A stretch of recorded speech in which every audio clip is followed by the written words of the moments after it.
Kainin natin sila ng tinola na may malunggay para magsaya sila sa malunggay. Hindi natin ang manok. Ayan. Sabi natin yung ulo. Pakainin natin sila ng ulo. Haluin natin. Masarap naman yung pakain na sa kanila. Bili natin ng sabaw. Bili natin ng tubig. Takpan muna natin. Check na natin.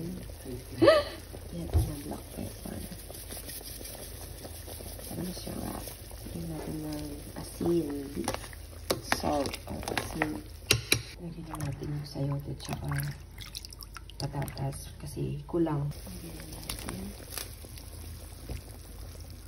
Masarap.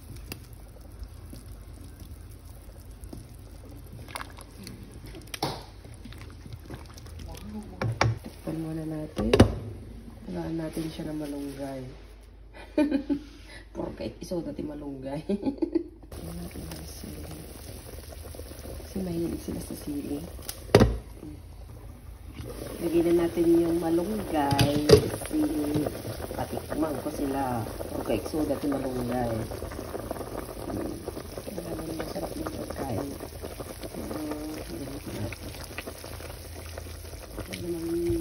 Nakatikim sila ng mga Filipino food. Hindi yung pagkain lang nila yung kinakain nila. So ngayon, alam na nila kung anong lasa ng malunggay. Hindi nila pinapansin, yun na ipapakain ko sa kanila. Luto na guys, at kakain na kami. Sarap. Ganun magluto. Patikman natin sila.